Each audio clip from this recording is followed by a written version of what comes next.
Okay, gather around, everyone. If you've ever stared, completely bewildered, at the side of your pet's food bag, trying to figure out what microbiome support even means, you're in the right place.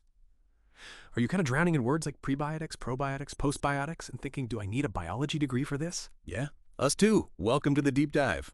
Today we are diving headfirst into the, let's call it, interesting world of pet gut health. It's confusing, it's definitely overhyped sometimes, but look, there's some genuinely helpful stuff in there too. We've got a pile of sources here, some research, articles, even some pretty funny takes on it all, and we're going to use them to figure out what actually helps your furry buddies' insides. And maybe more importantly, how not to get totally ripped off buying what one source called wishful thinking in a chew, which I kind of love. So our mission today: cut the marketing crap, find the actual science, help you figure out how to make smart choices without, resorting to fermenting your own kibble. Seriously, please don't do that. One source called it a biohazard, and I'm inclined to agree. Okay, let's unpack this whole inner zoo thing. It really is like an inner zoo, isn't it? Or I think one source said a nightclub, which is funny. But yeah, the point is a pet's gut is incredibly complex. We're talking this huge, like bustling community, bacteria, fungi, other tiny microorganisms all living together.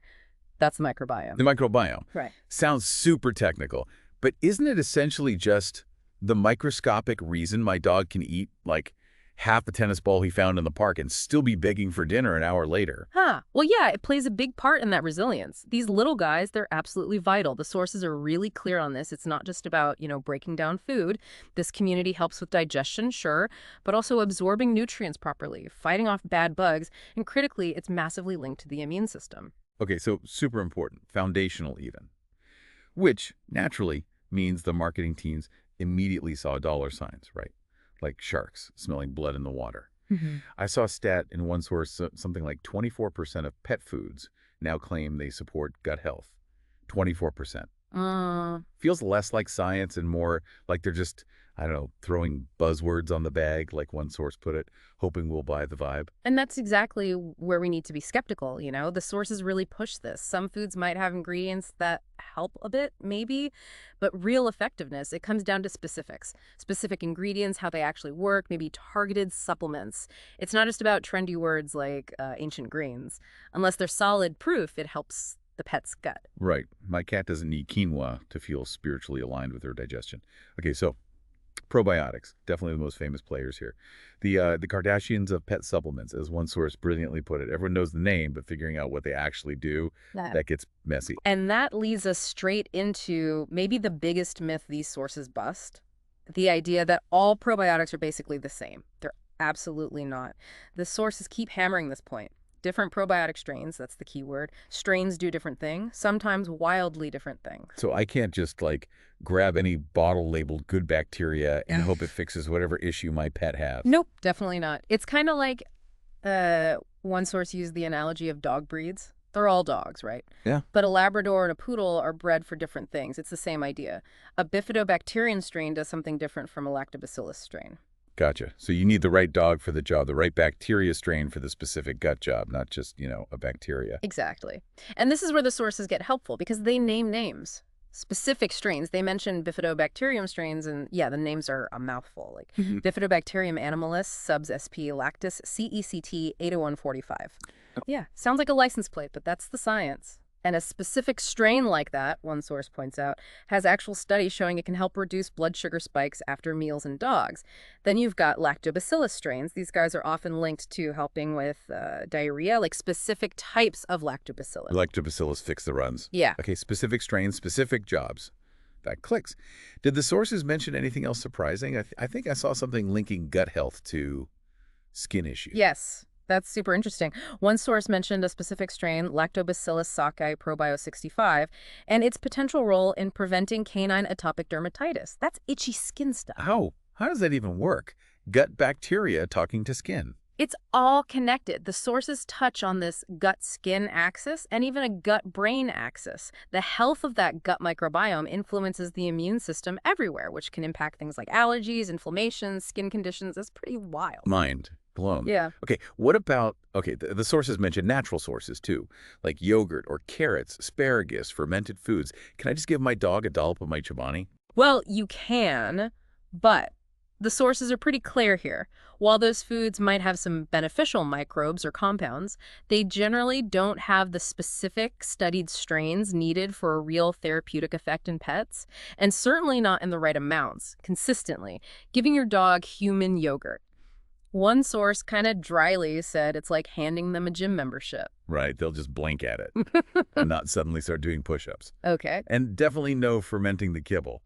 Still sounds like a biohazard. Definitely stick to scientifically formulated stuff if you're going the supplement route, assuming it's the right stuff with proven strains.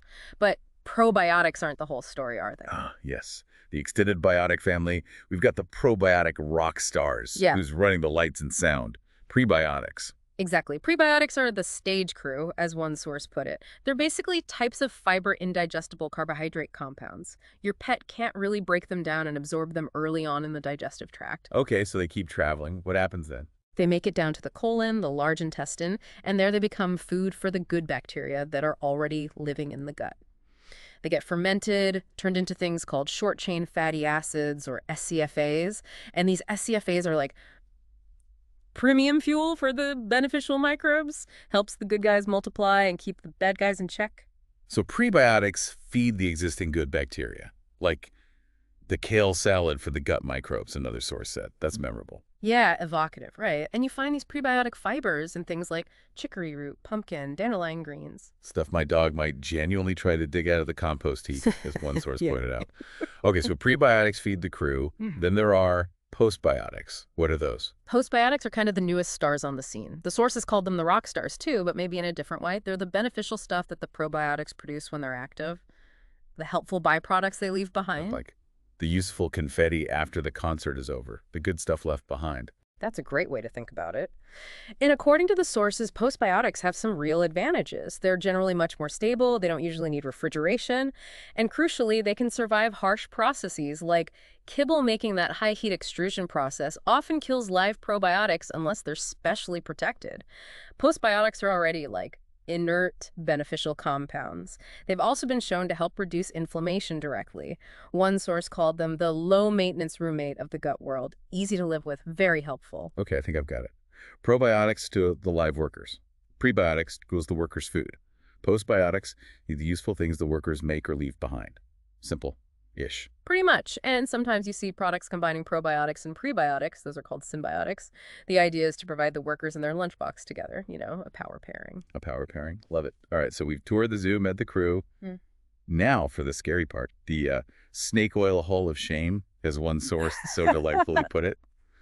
The scams. Yeah, this is where the sources get kind of funny, but also kind of depressing because this stuff is really out there. Like those DNA-tailored probiotic diets. My favorite take from the sources, basically calling it a horoscope for dogs. Unless your vet happens to be like a Nobel laureate in canine genetics and microbiology. It's such a classic marketing trick, isn't it? Take two super complex, sciencey sounding things, DNA and the microbiome, mash them together, and sell it like we actually understand how to perfectly match them, which we really don't, not even close, for individual pets based on a simple test. Right, or the all-in-one miracle gut chews, the ones with ingredients like love and moonbeams. Seriously, that was mentioned. Yeah. Pro tip, if Yeah. love is on the ingredient list, maybe question the scientific rigor. Just a thought. And let's not forget CBD-infused probiotics. I mean, does my dog really need to chill that hard, as the source put it, while also sorting out his digestion? Seems niche. It's just buzzword bingo, isn't it? Slapping trendy ingredients together without any proof the combination works, or is even necessary. But the sources give us a really clear rule of thumb here. The ultimate sniff test. If a supplement claims it cures everything, bad breath, anxiety, shedding, maybe even reverses climate change via your cat's gut, just run away, run far, far away. Exactly. Your pet's gut is amazing, but it's not that amazing. And tying into this whole scam thing, the sources really emphasize effectiveness is about quality and specific strains in the right amounts. It is absolutely not about just packing in the highest number of different strains or the biggest CFU number that's colony-forming units, the bacteria count. More is definitely not always better. Such a key point. It's about the right workers, not just flooding the place with random bodies. And guess what else doesn't equal better? The price tag. One source made the excellent point that a super expensive $80 probiotic might have the exact same studied strain as a $20 one. You're just paying for shinier packaging and maybe those promised moonbeams. Yeah, look for the evidence behind the strain, the company's quality control reputation, not the fancy label or the sky-high price. All right. Here. Okay, so we know the landscape, we know the pitfalls. How do we actually use this stuff responsibly? When might a pet really benefit, and how do we choose something that isn't just expensive snake oil? Okay, practical time. The sources lay out some pretty clear scenarios. Definitely consider support if your pet's recovering from digestive upset, gastroenteritis, a bad bout of diarrhea, maybe constipation. Their gut balance is likely off. Yeah, makes sense. Like a system reboot. And, crucially, after antibiotics. Antibiotics are lifesavers, but they don't discriminate. They kill bad bacteria, but they often take out a lot of the good guys, too. Supplementing afterwards can really help restore that balance. The sources also mention potential uses for things beyond the gut, going back to that connection idea. Things like recurring itchy skin, some types of allergies, maybe chronic yeast infections, even stress-related digestive issues. The gut-skin, gut-brain thing again. So if your dog gets, like, travel anxiety, diarrhea, a probiotic might help manage that. It's possible, yeah. It's worth discussing with your vet, even something simple like increased gas. If you're suddenly blaming the dog way more often, that could be a sign of imbalance that might respond. Occasional upset tummies, changes in appetite or stool quality, even seasonal allergies were listed as times when gut support could be considered. Okay, so there are definitely situations. Let's say you and your vet decide it's worth a try. How long until you see, results? Is it like flipping a switch? Definitely not instant magic, no matter what the bottle claims. The sources are pretty consistent on this. You generally need to give it consistently for, say, at least 2 or 3 weeks before you might notice a difference. For more significant improvements, it could easily be 4 to 8 weeks, maybe even 4 to 6 weeks for more severe or long-standing issues. Sometimes mild stuff improves faster, maybe in days, but the big takeaway is consistency. Right. Don't give it for 3 days, see nothing, and give up. Patience. Yeah. Okay, so when you're actually looking at products, what should be on the checklist? First, make sure it's for the right species, dog stuff for dogs, cat stuff for cats. They have different needs. And most importantly, look for the specific strains listed clearly on the label, not just probiotic blend or generic names. Remember that crazy long name? Bifidobacterium animalis something something? CECT 8145. It's burned into my brain now. Exactly. Seeing that level of specificity tells you they're using researched strains, not just random bacteria. It's a huge quality indicator. That long name is the science. Got it. What else? Give it consistently. Usually with food helps protect the bacteria from stomach acid. Oh. Keep an eye on your pet. Are things actually improving? And follow the storage instructions. Some need the fridge, some don't. Storing them wrong makes them useless. Specific strains, consistency, monitoring, storage. And the absolute #1 flashing neon sign piece of advice repeated across all these sources. Talk to your vet. Yes.